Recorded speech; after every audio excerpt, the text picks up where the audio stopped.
SGT times explainer में आपका स्वागत है। मैं हूं आपके साथ अनुराग मिश्रा।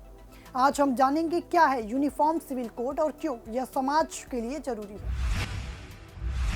यूसीसी यानी यूनिफॉर्म सिविल कोड सभी धार्मिक समुदायों पर लागू होने के लिए एक देश एक नियम का आह्वान करता है। भारतीय संविधान के अनुच्छेद 44 के भाग 4 में यूनिफॉर्म सिविल कोड शब्द का स्पष्ट रूप से उल्लेख किया गया है। अनुच्छेद 44 कहता है कि राज्य भारत के पूरे क्षेत्र में नागरिकों के लिए एक समान नागरिक संहिता को सुरक्षित करने का प्रयास करेगा। यह कोड यूनिफॉर्म सिविल कोड विवाह, तलाक, रखरखाव, विरासत, गोद लेने और उत्तराधिकारी जैसे क्षेत्रों को कवर करते हैं। यह कोड इस बात पर आधारित है कि आधुनिक सभ्यता में धर्म और कानून के बीच कोई संबंध नहीं है। भारतीय संविधान में निदेशक सिद्धांतों के अनुच्छेद 44 का उद्देश्य कमजोर समूहों के खिलाफ भेदभाव को दूर करना और देश भर में विविध सांस्कृतिक समूहों में सामंजस्य स्थापित करना था।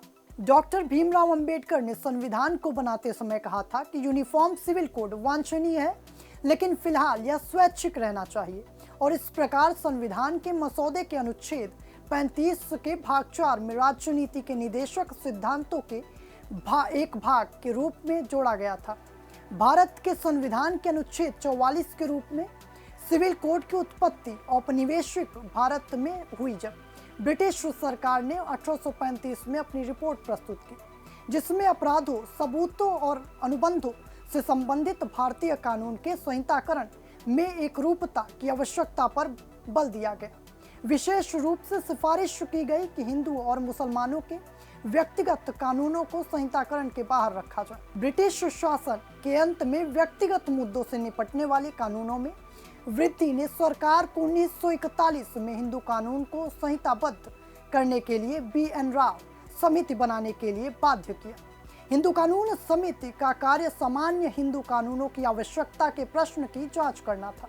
समिति ने शास्त्रों के अनुसार एक संहिताबद्ध हिंदू कानून की सिफारिश की, जो महिलाओं को समान अधिकार देगा। 1937 के अधिनियम की समीक्षा की गई और समिति ने हिंदुओं के लिए विवाह और उत्तराधिकारी की नागरिक संहिता की सिफारिश की। भारत में जाति और धर्म के आधार पर अलग अलग कानून और मैरिज एक्ट है। इसके कारण सामाजिक ढांचा बिगड़ा हुआ है। यही कारण है कि देश में यूनिफॉर्म सिविल कोड की मांग उठती रही है, जो सभी जाति, धर्म, वर्ग और संप्रदाय को एक ही सिस्टम में लेकर आए। एक कारण यह भी है कि अलग अलग कानूनों के कारण न्यायिक प्रणाली पर भी असर पड़ता है। वर्तमान समय में लोग शादी, तलाक आदि मुद्दों के निपटारे के लिए पर्सनल लॉ बोर्ड ही जाते हैं। इसका एक खास उद्देश्य महिलाओं और धार्मिक अल्पसंख्यकों सहित अंबेडकर द्वारा परिकल्पित कमजोर वर्गों को सुरक्षा प्रदान करना है। साथ ही एकता के माध्यम से राष्ट्रवादी उत्साह को बढ़ावा देना है। जब यह कोड बनाया जाएगा तो यह उन कानूनों को सरल बनाने का काम करेगा जो वर्तमान में धार्मिक मान्यताओं जैसे हिंदू कोड बिल, शरीयत कानून और अन्य के आधार पर अलग अलग है।